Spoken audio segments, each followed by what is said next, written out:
Hello hi നമസ്കാരം welcome to infant entertainment. നമ്മുടെ മലയാളികൾക്ക് ഏറ്റവും ഇഷ്ടപ്പെടുന്ന ഒരു കാര്യം തന്നെയാണ്, അല്ലെങ്കിൽ ഒരു വിനോദമാണ് സിനിമ കാണുന്നതെന്ന് പറയുന്നത്. പണ്ടത്തെ പോലെയല്ല, വ്യത്യസ്തമായ അല്ലെങ്കിൽ പലതരത്തിലുള്ള ജോണുള്ള സിനിമ കാണാനും ഇഷ്ടമാണ്.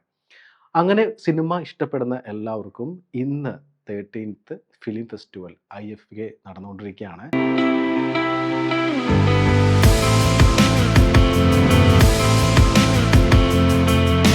മുപ്പതാമത്തെ IFFK ബോറ്. ഡോക്ടർ ബിജുവിന്റെ സിനിമ കണ്ട ഒരു ലേഡിക്ക് സിനിമ അത്രത്തോളം ഇഷ്ടപ്പെട്ടില്ല എന്നുള്ള രീതിയിൽ ഡയറക്ടറോട് പറയുമ്പോൾ ഒരു വാക്തർക്കമോ അടിയോ ഒക്കെ ആയേനെ. ഞങ്ങൾക്ക് വളരെ സ്പെഷ്യലാണ്, കാരണം ഞങ്ങളുടെ സിനിമ ഉണ്ടായിരുന്നു, ഇന്നായിരുന്നു ആദ്യത്തെ ഷോ. അപ്പോൾ അത് കഴിഞ്ഞിട്ട് വന്നതാണ്. ഇപ്പോൾ ആ ഷോ കഴിഞ്ഞിട്ട് വരികയാണ്. ഇപ്പോൾ പെണ്ണുമ്പറാട്ടം എന്ന് പറഞ്ഞ ആണ് ഞങ്ങളുടെ സിനിമ.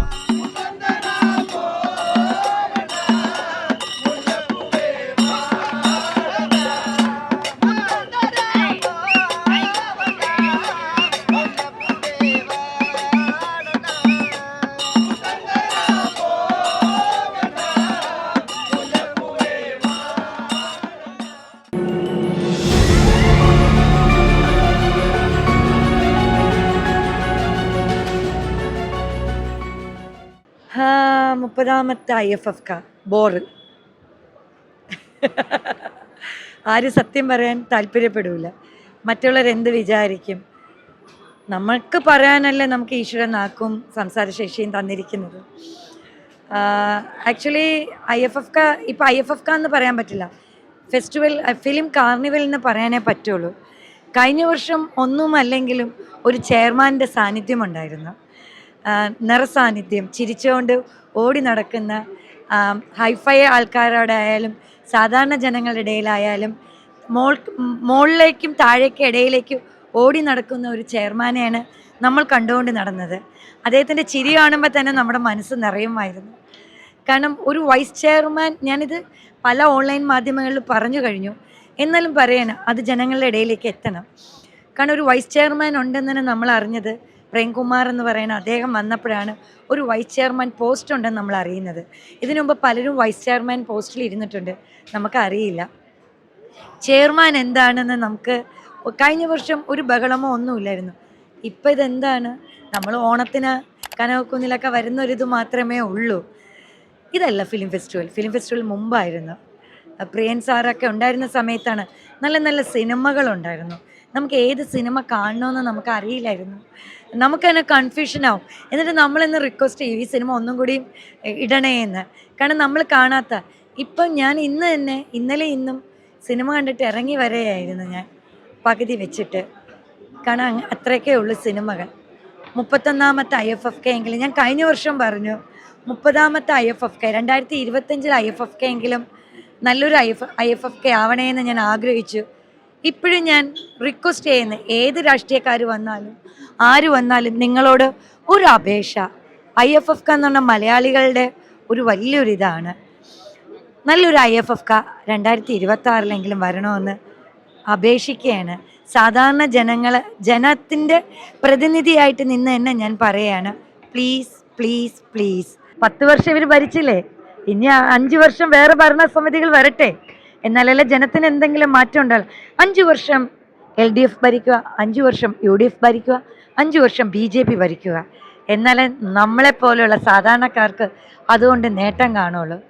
അല്ലെങ്കിൽ നമുക്ക് എന്ത് നേട്ടമാണ്? നമുക്ക് നേട്ടമില്ല. മാറി മാറി വരട്ടെ, എന്നാൽ മാത്രമേ ഓപ്പോസിറ്റ് നിൽക്കുന്ന രാഷ്ട്രീയ നേതാക്കന്മാർക്ക് മത്സരബുദ്ധി വരുള്ളൂ.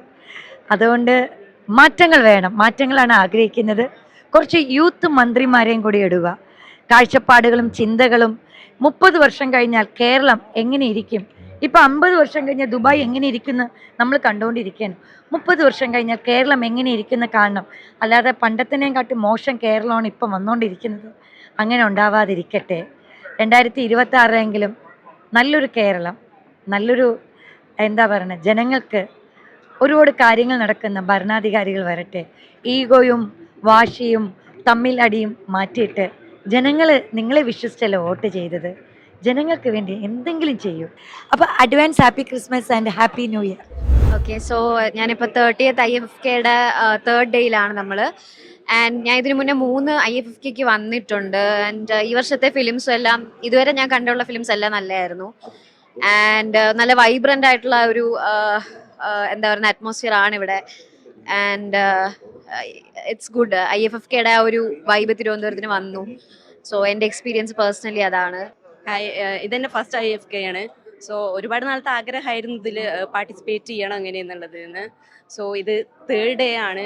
ആൻഡ് നമുക്ക് ഓൾ ഓവർ ദ വേൾഡിലുള്ള എല്ലാ ഫിലിംസും കൂടി ഗ്യാദർ ചെയ്ത് അത് തിയേറ്റർ ടു തിയേറ്റർ മാറി മാറി കാണാന്ന് പറയുമ്പോൾ അതൊരു വല്ലാത്തൊരു എക്സ്പീരിയൻസ് തന്നെയാണ്. അത് നമ്മൾ ജസ്റ്റ് ഒരു ഫോണിൽ ഇരുന്ന് മാത്രം കാണുമ്പോൾ നമുക്ക് കിട്ടുന്നതല്ല. കാരണം സോ മോസ്റ്റ്ലി പിന്നെ ഇന്റർനാഷണൽ ഫിലിംസ് നമുക്ക് എല്ലാം ഒന്നും തിയേറ്ററിൽ വരില്ല. ഐ മീൻ എല്ലാം ഒന്നും വരാറില്ല. സോ അത് ഇവിടെ വന്നിട്ട് ഒരു തിയേറ്ററിൽ കാണാന്ന് പറയുമ്പോൾ അത് എത്രയായാലും ഒരു വേറെ ഒരു എക്സ്പീരിയൻസ് തന്നെയാണ്.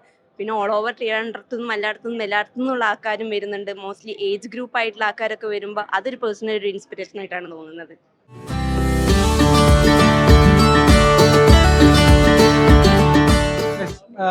IFFK എന്ന് പറയുന്നത് നമുക്ക് എല്ലാവർക്കും വലിയൊരു വികാരമാണ് ശരിക്കും പറഞ്ഞാൽ. ഇപ്പോൾ ഇതിപ്പോൾ എൻ്റെ 8ാമത്തെ IFFK ആണ്. 2017 മുതൽ IFFK കൂടുന്നുണ്ട്. ഇപ്പോൾ നമ്മൾ തന്നെയാണെങ്കിൽ IFFK ത്രൂ ഉള്ള സുഹൃത്ത് ബന്ധമാണ്. IFFKയിൽ സിനിമ കാണാൻ പോയി അങ്ങനെ കണ്ടിട്ടുള്ള പരിചയമാണ് നമ്മൾ. അപ്പോൾ അതിലുപരി ഈ 30ാമത്തെ IFFK എന്ന് പറയുമ്പോൾ നമുക്ക് കുറച്ചുകൂടെ സ്പെഷ്യലാണ്. 30 വർഷം തികഞ്ഞിരിക്കുന്നു എന്ന് പറയുമ്പോൾ ഒരു വലിയൊരു നേട്ടമാണ്. എനിക്ക് തോന്നുന്നു ഇന്ത്യയിൽ തന്നെ ഏറ്റവും കൂടുതൽ കണ്ടിന്യൂസ് ആയിട്ട് പോകുന്ന ഒരു ഫെസ്റ്റിവലിലൊന്നാണെന്ന് തോന്നുന്നു IFFK. സിനിമകളെ കുറിച്ച് പറയുകയാണെന്നുണ്ടെങ്കിൽ കഴിഞ്ഞ 2 വർഷം ഈ പറയുന്നത് പോലെ നല്ല സിനിമകളുടെ ഒരു നിരയാണ് ഉണ്ടായിരുന്നത്. പക്ഷെ ഒരു 3 വർഷത്തിന് മുന്നേ നോക്കുകയാണെന്നുണ്ടെങ്കിൽ ഒരു 24th to 26th IFFK ആ 3 എഡിഷനിൽ നോക്കുമ്പോഴത്തേക്ക് റിപ്പീറ്റേറ്റീവ് കണ്ടന്റ് ആണ് കണ്ടുകൊണ്ടിരുന്നത്. അത് വെച്ച് നോക്കുമ്പോൾ ഈ ലാസ്റ്റ് ഇയറും ഈ വർഷവും നല്ല കുറച്ച് സിനിമകളുടെ ലിസ്റ്റാണ് ഉള്ളത്. കോണ്ടന്റ് ബേസും ഫ്രഷ് കോണ്ടന്റ്സ് ആണ് വന്നുകൊണ്ടിരിക്കുന്നത്. സോ അതുകൊണ്ട് നമ്മൾ ഹാപ്പിയാണ്. ഇതുപോലുള്ള നല്ല സിനിമകൾ ഇനിയും വരട്ടെ എന്ന്. സിനിമകളെ കുറിച്ച് പറയാൻ ഇപ്പോൾ കൂടുതലായിട്ടില്ല, കാരണം എന്നാ എത്തിയത്. അപ്പൊ നിലവിലിപ്പോ എല്ലാ വർഷവും ഇത് എന്റെ 11ാമത്തെ IFFK ആണ്. അപ്പൊ ഇത് ഈ പറഞ്ഞ പോലെ സൗഹൃദങ്ങളാണ് മെയിൻ ആയിട്ടുള്ളത്. നമ്മള് ഇപ്പോൾ ഒരുപക്ഷെ ഫോണിലോ അല്ലെങ്കിൽ കോണ്ടാക്ട് ഇല്ലാത്തവർ വരെ എല്ലാ വർഷവും ഇവിടെ വെച്ച് കണ്ടുമുട്ടുന്നവരുണ്ട്. അപ്പൊ അതിൽ നിന്ന് കിട്ടുന്ന ഒരുപാട് നല്ല സൗഹൃദങ്ങളുണ്ട്. ഇപ്പൊ നമ്മള് വർക്ക് ബേസിലായാലും അല്ലെങ്കിൽ ഫ്രണ്ട്ഷിപ്പ് ബേസിലായാലും ഒക്കെ ഒരുപാട് കാര്യങ്ങളുണ്ട്. പിന്നെ നമുക്ക് സിനിമകൾ കാണാൻ ഇഷ്ടമുള്ളവർക്ക് ഒരുപാട്, ഇപ്പോൾ ഒരേ ദിവസം തന്നെ ഒരുപാട് സിനിമകൾ, നല്ല നല്ല സിനിമകൾ കാണാൻ ഒരു വേദി കൂടിയാണ്. അപ്പോൾ മാക്സിമം അത് നമ്മളെല്ലാവരും യൂസ് ചെയ്യുക, അല്ലെങ്കിൽ ഇതുപോലൊരു ഫെസ്റ്റിവലിന്റെ ഭാഗമാവുക എന്നുള്ളതൊക്കെ ഒരു സന്തോഷമാണ്. അതിന്റെ കൂടെ ഓരോ എക്സ്പീരിയൻസുകളാണ് ഓരോ വർഷം. പിന്നെ പൊതുവേ ഉള്ള ഒരു ആംബിയൻസ് വെച്ച് നോക്കുമ്പോൾ ഇപ്രാവശ്യത്തെ എന്ന് പറഞ്ഞാൽ കുറച്ച് കുറവുള്ള പോലെ ഫീൽ ചെയ്തു. നമുക്ക് രജിസ്ട്രേഷൻസ് ഉണ്ട്, അതുപോലെ എല്ലാ ബുക്കിംഗ് ഉണ്ട്, കാര്യങ്ങളുണ്ട്. പക്ഷെ ഇവിടെ ഒരു മൊത്തത്തിൽ ഒരാൾ കുറവുള്ള ഒരു ഫീൽ ഉണ്ട്. പക്ഷെ അത് ഇനിയിപ്പോ തുടർ ദിവസങ്ങളിൽ അത് സെറ്റ് ആവുമെന്ന് വിശ്വസിക്കുന്നു. നമസ്കാരം, ഞാൻ പ്രസാദ് കണ്ണൻ. ഇത് വീണ പ്രസാദ്. ഒരു കാര്യം കൂടെ പറയാം, രണ്ടുപേരും മീഡിയയിൽ ആണ്. പക്ഷേ വീണ പ്രസാദ് എൻ്റെ വൈഫാണ്. അതുകൂടെ ഞാൻ പറയുന്നു. ഇത് നമ്മുടെ ഫിലിം ഫെസ്റ്റ് 3ാമത്തെ ദിവസമാണ്. സത്യത്തിൽ ഒരു തിരുവനന്തപുരത്തിൻ്റെ ഒരു ആഘോഷ കാഴ്ചയാണ് ഈ നഗരത്തിൽ കാണുന്നത്. യുവാക്കൾ, ഇപ്പോൾ സിനിമ എന്ന് പറയുമ്പോൾ ചിലപ്പോൾ ചിന്തിച്ചേക്കാം യുവാക്കൾ മാത്രം എന്നുള്ളത്. പക്ഷെ അതല്ല. ഇന്നലെയൊക്കെ എൻ്റെ ചുറ്റും ഇരുന്നത് അവരിൽ പലരും അങ്ങനെ അല്ലാത്ത ആൾക്കാരായിരുന്നു എന്നുള്ളത് ഭയങ്കര ഒരു സന്തോഷം തോന്നി. കോഴിക്കോടുള്ള കുറച്ച് യുവാക്കൾ ചേർന്ന് ഒരുക്കിയെടുത്ത ഒരു സിനിമയുണ്ടായിരുന്നു, ചാവ് കല്യാണം എന്നാണ് അതിൻ്റെ പേര്. ഭയങ്കര രസമാണ് കേട്ടോ അതിൻ്റെ ട്രീറ്റ്മെൻറ്റ്. അത് ശരിക്കും പറഞ്ഞാൽ ആദ്യത്തെ ഫസ്റ്റ് ഷോട്ടിൽ തന്നെ സത്യം പറഞ്ഞു കഴിഞ്ഞാൽ ഞാൻ ഉറപ്പിച്ചിരുന്നു ഇത് മുഴുവനാകുമ്പോഴത്തേക്ക് ഇത് ഗംഭീരമാവുന്നുള്ളത്. അത് ഈ ഒരു കല്യാണ വീട്ടിൽ ആണ് പൊതുവിൽ പ്രണയങ്ങളൊക്കെ നടക്കുക. പക്ഷെ ഒരു മരണ വീട്ടിൽ അങ്ങനെ നടന്നാൽ എങ്ങനെയെന്നുള്ളതാണ് ഭയങ്കര രസകരമായിട്ടാണ്. മരണത്തിന്റെ ഇടയിലൂടെ പ്രണയം എങ്ങനെ, മരണത്തിന്റെ ഇടയിലെ പ്രണയം എന്ന് പറയുന്ന സംഭവം ഉണ്ടല്ലോ, അത് വളരെ ഗംഭീരമായിട്ട് ആ കുട്ടികൾ പറഞ്ഞ് ഫലിപ്പിച്ച് പോയിരുന്നു. അതിന്റെ പടം തുടങ്ങുന്നതിന് മുന്നേ തന്നെ പണ്ടം തന്നും നമ്മളെ സഹായിച്ചവർക്ക് ഒരുപാട് നന്ദി എന്ന് എഴുതിയിട്ടുണ്ട്. അതിൽ നിന്ന് തന്നെ മനസ്സിലാകും എത്രത്തോളം എഫേർട്ട് എടുത്തിട്ടാണ്, എത്രത്തോളം രാവ് പകലാക്കിയിട്ടാണ് അവരത് ചെയ്തത് എന്ന്. പക്ഷെ അതിന്റെ റിസൾട്ട് അവർക്ക് കൃത്യമായിട്ട് ഉണ്ട്. പിന്നെ നമ്മുടെ ഡോക്ടർ ബിജുവിന്റെ പാപ്പ ബുക്ക, ഇത് രണ്ടും തമ്മിലൊരു ഡിഫറൻസ് എന്താണെന്ന് അറിയാമോ? അതായത് ഞാൻ മനസ്സിലാക്കുന്നത്, നമ്മുടെ ഈ യുവാക്കൾ ചേർന്ന് വളരെ അവരുടെ സ്വാതന്ത്ര്യം പൂർണ്ണമായി ഉപയോഗിച്ചുകൊണ്ട് എടുത്ത ഒരു സിനിമയാണ്. അതിലെ താരങ്ങളായിക്കോട്ടെ, മീൻസ് കാസ്റ്റിംഗ് ആയിക്കോട്ടെ, അവരെടുത്ത രീതി ആയിക്കോട്ടെ, ആ പ്രമേയം ആയിക്കോട്ടെ, എല്ലാം പുതുമുഖങ്ങൾ ചേർന്നിട്ട് സ്വാതന്ത്ര്യത്തോടെ എടുത്ത ഒരു സിനിമ.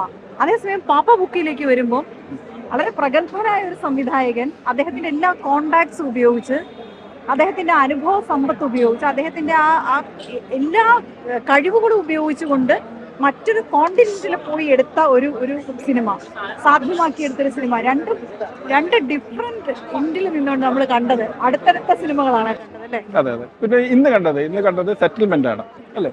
അതും മറ്റൊരു തലത്തിലൂടെ കഥ പറയുന്ന വേറൊരു ദൃശ്യത്തിന്റെ ഒരു കടല് തന്നെ, അല്ലെങ്കിൽ ദൃശ്യത്തിന്റെ കടലിലേക്ക് നമ്മുടെ വലിച്ചിടുന്ന രീതിയിലുള്ള ഒരു സിനിമയാണ്. വേറൊരു കാര്യം, അതായത് ഇന്നലെ ഉണ്ടായ ഒരു അനുഭവം കൂടി ഷെയർ ചെയ്തിട്ട് ഇവിടെ അവസാനിപ്പിക്കാൻ തോന്നുന്നു. ഇന്നലെ ഡോക്ടർ ബിജുവിന്റെ സിനിമ കണ്ട് വരുമ്പോൾ എന്തായാലും ചിലർക്ക് ചിരിക്കാണ് അത് പറയേണ്ടത് എന്നുള്ളതല്ലേ, പറയും. ജേർണലിസ്റ്റ് ആയതുകൊണ്ട് തന്നെ അത് പറയേണ്ടിയിരിക്കുന്നു. ചെറിയൊരു വാക്ക് തർക്കം ഉണ്ടായിട്ടുണ്ടായിരുന്നു. കണ്ട ഒരു ലേഡിക്ക് സിനിമ അത്രത്തോളം ഇഷ്ടപ്പെട്ടില്ല എന്നുള്ള രീതിയിൽ ഡയറക്ടറോട് പറയുമ്പോൾ പെട്ടെന്ന്, അതായത് വിദേശത്തൊക്കെ പോയി ഒരു സിനിമ ഉണ്ടാക്കുക എന്ന് പറയുന്നതിന്റെ എഫേർട്ട് വളരെ കൂടുതലാണ്. ശരിക്കും അത് 1 വർഷമോ 2 വർഷമോ അല്ലെങ്കിൽ 3 വർഷമോ എടുത്ത് ചെയ്ത ഒരു സിനിമയല്ല. വിദേശത്ത് ചെയ്ത് അവിടുത്തെ ആർട്ടിസ്റ്റിനെയും കൂടെ ഉൾക്കൊള്ളിച്ച് അവിടെയുള്ള രാജ്യത്തിന്റെ നിയമമുണ്ട്, അതിനൊക്കെ ഉള്ളിൽ നിന്നുകൊണ്ട് ഒരു സിനിമ ചെയ്യുക എന്ന് പറയുന്നത് വളരെ വളരെ പ്രയാസകരമായ ഒരു സംഭവമാണ്. നമുക്ക് സിനിമ ഇഷ്ടപ്പെടാതെയും ഇരിക്കാം. പക്ഷെ ആ ഇഷ്ടപ്പെടാതെ ഇരിക്കുന്നത് വളരെ ഹാർഷായിട്ട് പറയേണ്ടതില്ലെന്നാണ് തോന്നുന്നത്. അപ്പൊ അങ്ങനെയുള്ള ഒരു മോശം അവസ്ഥ ഉണ്ടായിരുന്നു. എൻ്റെ വിയോഗമാണെന്ന് തോന്നുന്നു. ഞാനാണ് ബീച്ചേട്ടനെ പിടിച്ച് മാറ്റി നിർത്തി. കാരണം ബീച്ചേട്ടനും വല്ലാത്ത രീതിയിൽ പിന്നെ വിഷമായി പോയി. പക്ഷെ ഞാൻ അത് ഒരു വാക്തർക്കമോ അടിയോ ഒക്കെ ആയേനെ. പക്ഷെ അത് ഇടപെട്ട് ചെയ്യാൻ പറ്റുന്നുള്ളത് ഈ ഫെസ്റ്റിവലിൽ എനിക്ക് ചെയ്യാൻ പറ്റിയ വലിയൊരു കാര്യമായിട്ട് എനിക്ക് തോന്നുന്നു. അങ്ങനെയുള്ള സാധ്യതകൾ മറ്റൊരു രാജ്യത്ത് അവിടുത്തെ ഫിലിം ഡെവലപ്മെന്റ് കോർപ്പറേഷൻ എന്താണെങ്കിൽ അവിടുത്തെ ഒരു ബോഡി, അവരുമായിട്ട് ചേർന്ന് നമുക്ക് സിനിമ ചെയ്യാൻ പറ്റുമെന്ന് പറയുന്ന ഒരു സാധ്യത കൂടിയാണ് ആ സിനിമ തുറന്നു വെച്ചത്. അപ്പൊ അത് ആ രീതിയിലും കൂടി നമുക്ക് ഓരോ സിനിമകളെയും അതിന്റെ പ്രൊഡക്ഷനെയും ഒക്കെ കാണേണ്ടി. അത് സിനിമാ വിദ്യാർത്ഥികൾക്ക്, സിനിമ പുതുതായി ചെയ്യാൻ വരുന്ന ആൾക്കാർക്കുള്ളൊരു ഓപ്പർച്യൂണിറ്റിയിലേക്ക് ഒരു ടോർച്ച് കത്തിക്കുന്ന സംഭവമാണ്. അതിന് നമ്മൾ നന്ദിയോട് കൂടിയിട്ട് എടുക്കണം എന്നാണ് പറയാനുള്ളത്. മികച്ച സിനിമകൾ കാണാനിരിക്കുന്നു. പോരൂ കാണാം.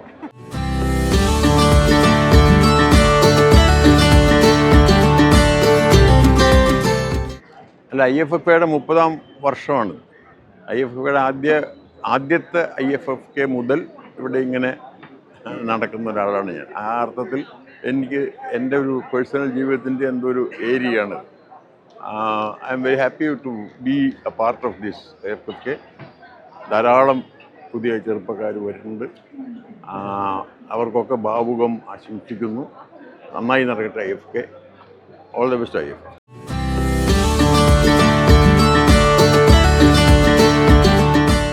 കുറച്ചധികം വർഷങ്ങളായിട്ട് IFFKയുടെ ഭാഗമായിട്ട് നിൽക്കുന്ന ഒരാളെന്ന നിലയിൽ ഈ വർഷത്തെ IFFK സിനിമകൾ കുറച്ചുകൂടി, അതായത് ഇപ്പം ഞാൻ കൂടുതലും കാണുന്ന സിനിമകൾ ഇൻ്റർനാഷണൽ ബേസ്ഡ് സിനിമകളാണ്.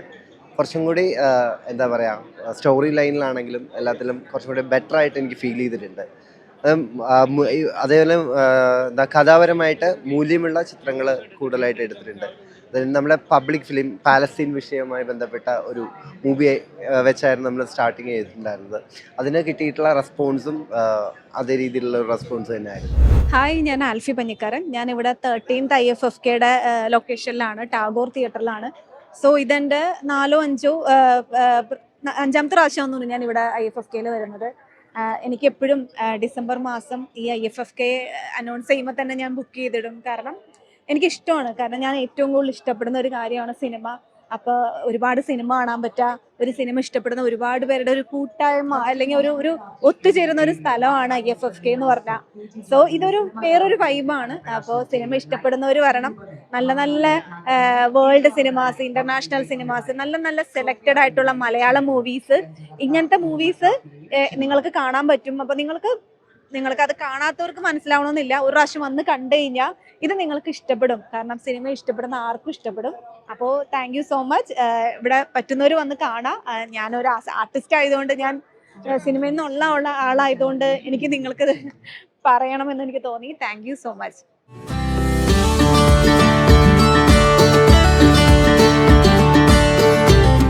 ഹായ് രാഹുൽ, ഇത് 30ാമത്തെ IFFA ആണല്ലോ. അതെ അതെ. എന്താണ് എങ്ങനെയാണ് 30ാമത്തെ IFFA കാണുന്നത്? 30ാമത്തെ IFFK എന്റെ 30 വയസ്സിൽ തികഞ്ഞ IFFK ആണ്. 95 ഞാൻ ജനിക്കുന്നു. 94 ഫസ്റ്റ് IFFK വരുന്നത്.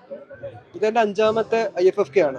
IFFK വരുന്ന സമയത്ത് എവിടെയാണെങ്കിലും ട്രിവാൻഡ്രം എത്തുക എന്നുള്ളത് ഏതൊരു IFFK ലവേഴ്സിനും അത് ഒഴിച്ചുകൂടാൻ പറ്റാത്ത ഒരു കാര്യമാണ്. ഇത്തവണ പക്ഷേ ഒരു പുതിയ ക്രൗഡാണുള്ളത്. കുറെ പുതിയ ആൾക്കാർ വരുന്നുണ്ടെന്ന് തോന്നുന്നുണ്ട്. കാരണം നമ്മൾ മുമ്പുണ്ടായിരുന്ന ഒരു ക്രൗഡൊന്നും ഇപ്പോൾ കാണാനില്ല. വേറെ തന്നെ ഒരു വൈബ് മാറിയതുപോലെ തോന്നുന്നു. ഇത്ര സംഘാടനം അത്ര മികച്ചതായിട്ട് തോന്നുന്നില്ല. പിന്നെ മൂവി സെലക്ഷൻ ഇത്തവണ കുറച്ചും കൂടെ ഇന്റലക്ച്വൽ എന്ന് പറയുന്ന പോലെ ഒക്കെ ആയിട്ടുണ്ട്. കഴിഞ്ഞ തവണ ഇതുപോലെ ക്യൂർ മൂവീസിന്റെ എണ്ണം കുറഞ്ഞിട്ടുണ്ട്. കഴിഞ്ഞ തവണ കുറച്ചധികം ക്യൂർ മൂവീസ് ഉണ്ടായിരുന്നു. ഈ സമൂഹത്തിൽ കുറച്ചും കൂടി ക്യൂർ ഇൻക്ലൂസീവ്സ് കിട്ടണമെങ്കിൽ അങ്ങനത്തെ മൂവികൾ കൂടെ വരണമെന്ന് ഞാൻ ആഗ്രഹിച്ചിരുന്നു.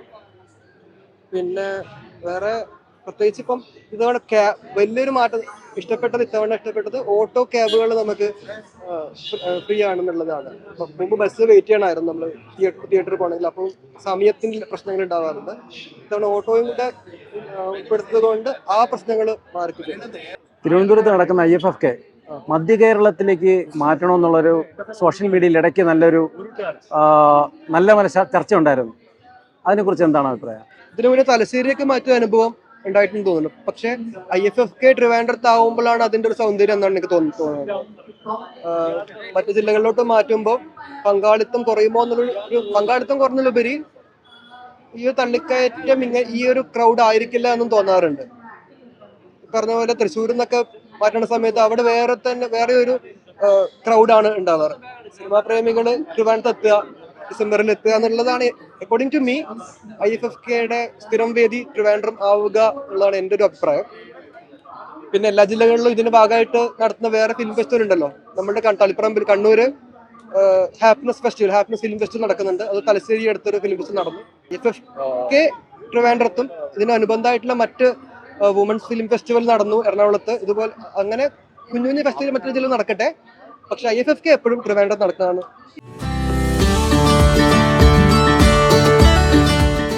എങ്ങനെയുണ്ട് 13th IFFK? കൊള്ളാം. ഇഷ്ടപ്പെട്ട സിനിമയുണ്ടോ? ഓ, ഏതൊക്കെയാണ്? ഞാൻ ഒരു ലിസ്റ്റ് ഉണ്ടാക്കിയിട്ടുണ്ടായിരുന്നു ഒരു 10-30 സിനിമയുടെ. പക്ഷെ കൂടുതലും ടാഗോറിൽ ഇല്ലാത്തതുകൊണ്ട് ഇവിടെ ഉള്ളത് കണ്ടു എന്നുള്ളതേ ഉള്ളൂ. കണ്ടതിൽ ഫസ്റ്റ് ഡേ കണ്ടത് ബീഫ് എന്ന് പറഞ്ഞൊരു ഇതുണ്ടായിരുന്നു. അത് നന്നായിരുന്നു. പിന്നെ ഇന്നലെ ആണെങ്കിൽ ഒരു 3-4 കണ്ടു. അതിലെനിക്ക് ഫേവറേറ്റ് ആയിട്ട് തോന്നുന്നത് പാപ്പാ ബുക്കയാണ്. പിന്നെ ഇന്നിപ്പോ ഒമഹ മാത്രമേ കണ്ടുള്ളൂ. നല്ല ഇമോഷണൽ കണക്ഷൻ തോന്നുന്ന ഒരു ഫിലിമായിരുന്നു.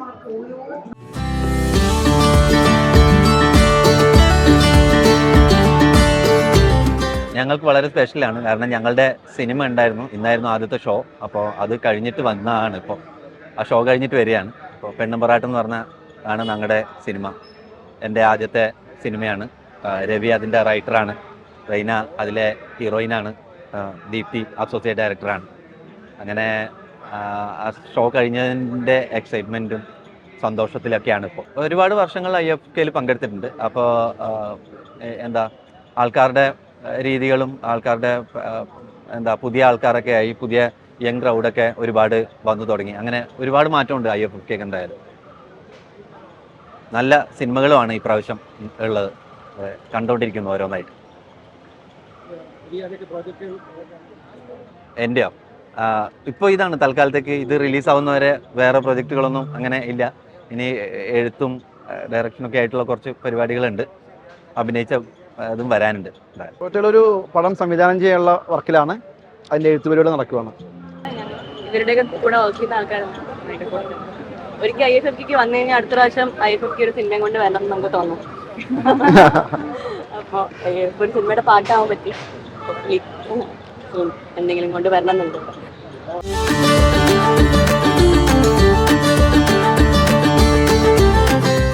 എല്ലാ വർഷത്തെ പോലെ തന്നെ സിനിമയുടെ ഒരു ഉത്സവമാണ് ആക്ച്വലി IFFK എന്ന് പറയുന്നത്. 30ാമത്തെ IFFK ഒരു വേറിട്ടൊരു അനുഭവം തന്നെയാണ്. പറഞ്ഞ പോലെ പഴയ സൗഹൃദങ്ങളും പുതിയ സൗഹൃദങ്ങളൊക്കെ ഉണ്ടാകുന്ന ഇവിടെ നിന്നാണ്. പിന്നെ ഒരുപാട് പ്രോജക്ട്സ് ഇവിടുന്ന് വർക്കൗട്ട് ആവാറുണ്ട്. എല്ലാ വർഷവും പോലെ തന്നെ വളരെ വളരെ നല്ല അറ്റ്മോസ്ഫിയറും ഒരു ഒരു നല്ലൊരു ഇതുമാണ്, നല്ലൊരു എക്സ്പീരിയൻസും ആണ് ആക്ച്വലി ഇത്തവണ IFFK. എനിക്കങ്ങനെ ഒരു വലിയൊരു മാറ്റമൊന്നും കാണുന്നില്ല. കാരണം 29ാമത്തെ IFFK ഞാൻ പങ്കെടുത്താണ്.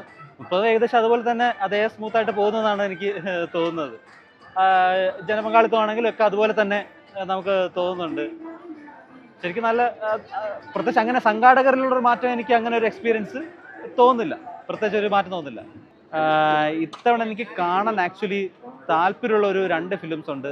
ഫിലിമിന്റെ പേര് പറഞ്ഞു, അതൊരു ഇതാണ്, മീൻസ് എനിക്കത് കറക്റ്റ് ഇത് എനിക്കറിയത്തില്ല. ഇല്ല, മ്യൂസിക്കൽ മൂവി അത് ഞാൻ 2002 ഇറങ്ങിയൊരു ഫ്രഞ്ച് സിനിമയാണ്. അതെനിക്ക് ഇത്തവണ കാണണമെന്നുണ്ട്. അത് കുറച്ച് നാളായിട്ട് ഇങ്ങനെ എൻ്റെ ലിസ്റ്റിലുള്ളൊരു പടം ഇത്തവണ IFFK വന്നിട്ടുണ്ട്.